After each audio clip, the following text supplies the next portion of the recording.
Hello beautiful people, welcome back to the channel. Pots and Petals here, everything garden and allotment related. So we've just popped down to the plot today. It's an absolute scorcher of a day. It's meant to get to about 30 degrees. So I've just done all my watering this morning. But the main reason is I wanted to pop down to harvest some of this rhubarb. Now this is probably going to be the last picking of the year, but I wanted to make some rhubarb and ginger jam because people at work absolutely love it. So I know it's a bit of a hot day today, but I thought we would get in the kitchen and cook up some rhubarb jam. So let's harvest some of this and we'll meet back at the kitchen.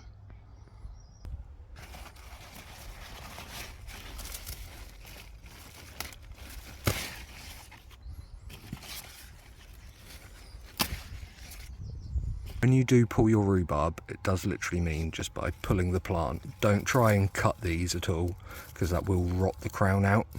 So you do literally just want to hold the plant and pull from the base, and then you should end up with something that looks a little bit like that at the end. So do just go careful as you go round, just hold right at the bottom of the base and then pull, and you should end up with something that looks a little bit like that.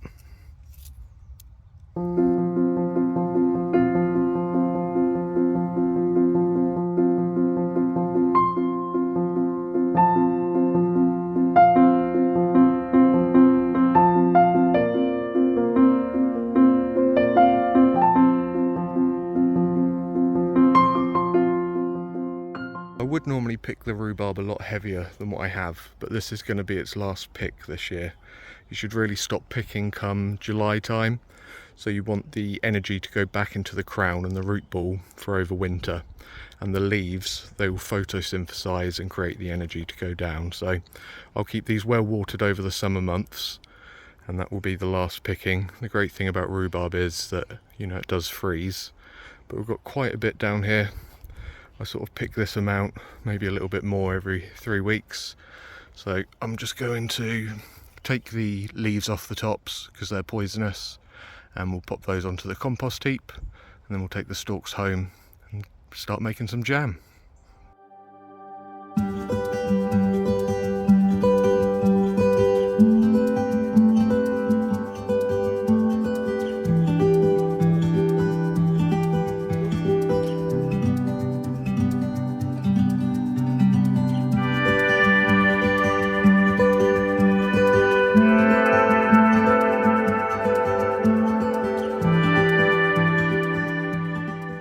Well, that's a whole trug full, so that's plenty for jam, and we'll probably have plenty for freezing up as well. So come on, right, let's head home to the kitchen.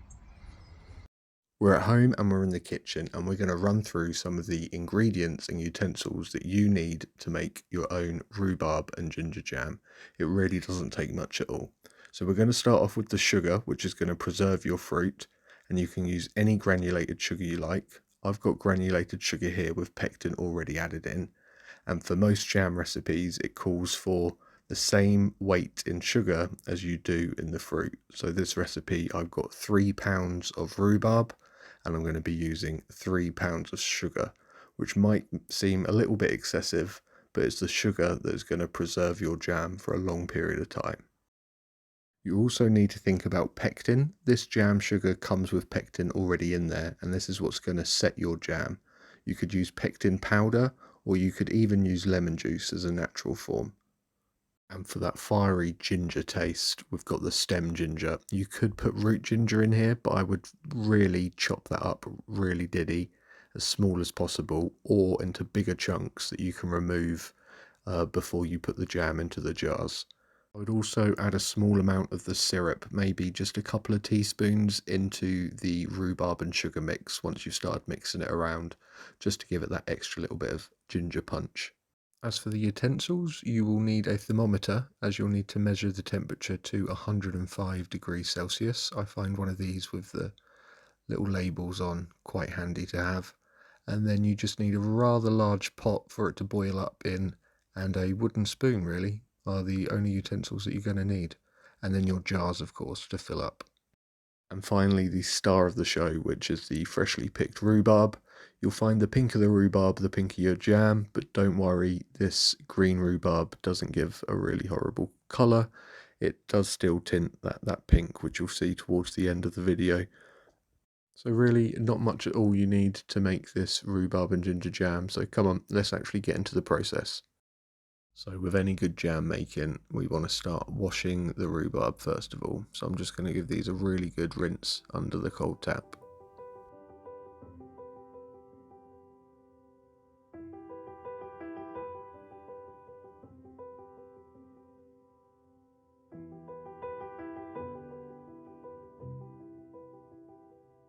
Now they've had a quick soak, we're just going to chop these up roughly. Now you haven't got to be too precious about the size. I'd say anything between 1 inch, 2 inches. I find that if you leave it quite chunky, you're going to end up with some nice big bits in your rhubarb. Now it will boil down eventually, but it does give you some more chunkier bits. So don't worry too much about this because it will all just boil down eventually. But if you do want a smoother jam, then I would make these probably about 1 inch each.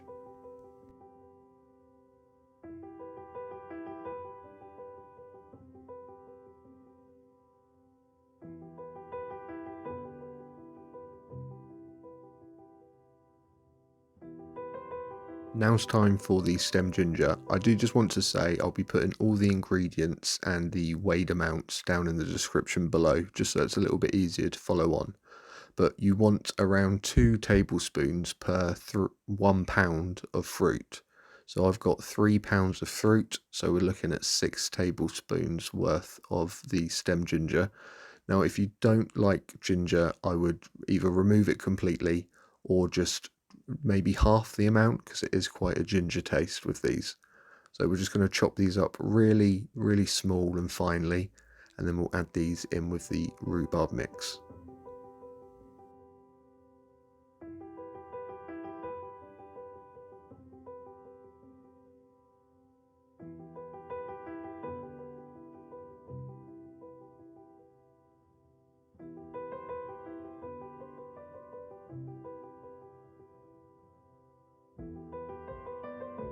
So here's the rhubarb and the stem ginger all chopped up, and I've just popped it into that large container, the large pot that we're going to be using. And now it's time to add the sugar. Like I said earlier in the video, we're going to be using the same amount of sugar as we have in the fruit. So I've got 3 pounds of fruit, so I'm going to use 3 pounds of sugar. It might seem quite a lot, and you could try and cut back on some of this, but I've never tried that. So it might be worth just having a look at some other recipes that do call for sweeteners and less sugar. So all we do now is add the sugar on top of the fruit, and we want to do this in the container that we're going to be boiling it up in. It just makes it a lot easier, and you don't then have to transfer this from into another dish. So we're just going to add all of that sugar in, and we're going to give it a really good stir.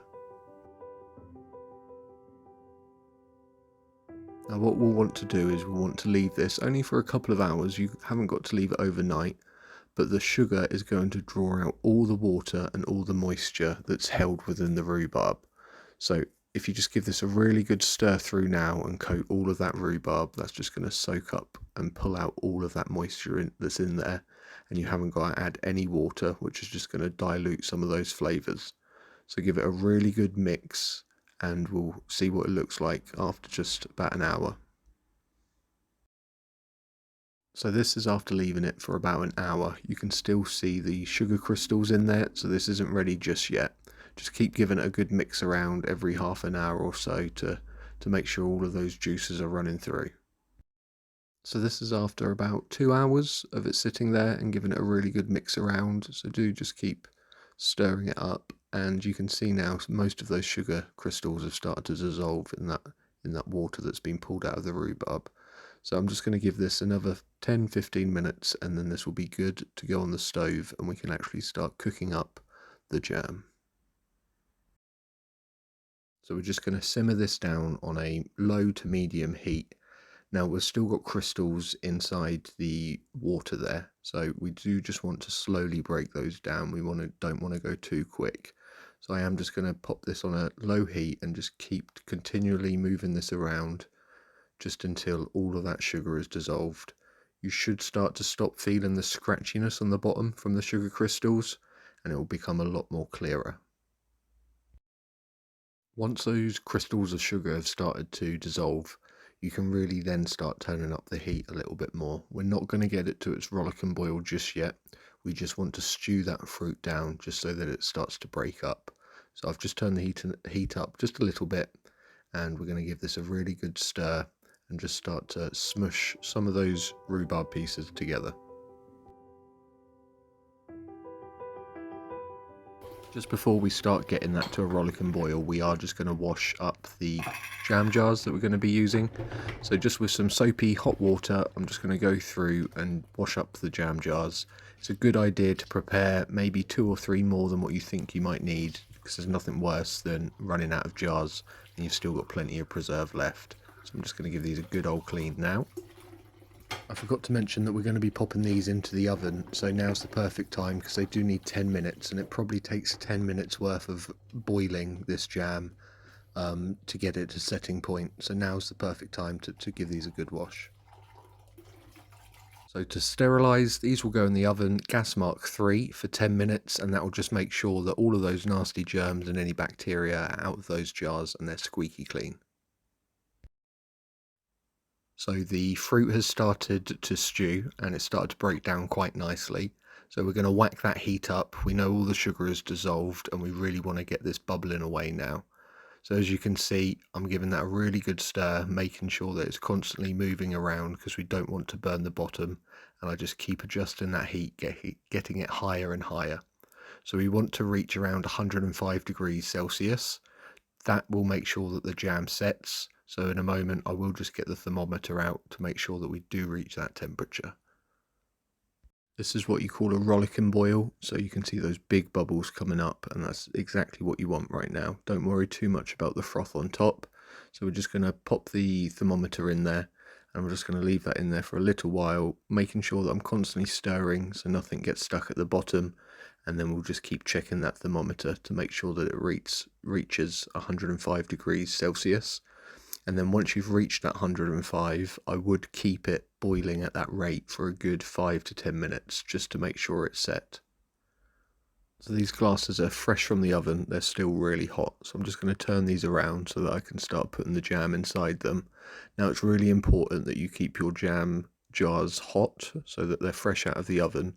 One, because you've just sterilized them and you don't want them sitting out, but also the jam that you're about to put in is really hot as well, and you don't want that to shatter a cold glass. So make sure both your jam and your jam jars are really warm when you start adding the jam mixture inside. So we're just going to fill these jars up with the jam mixture. I've got one of these jar funnels which just makes the job so much easier and you don't seem to make half as much mess. So let's fill these up.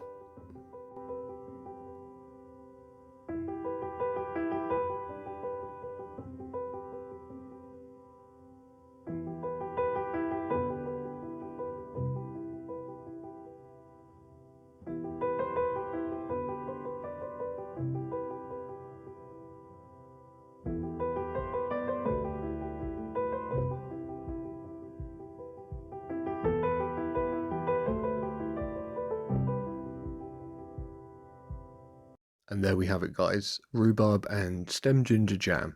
So I've managed to make 8 jam jars out of 3 pounds of fruit today. I think it's 300 mils per jam jar, and there was a little bit left over. So you can roughly guide how much you need.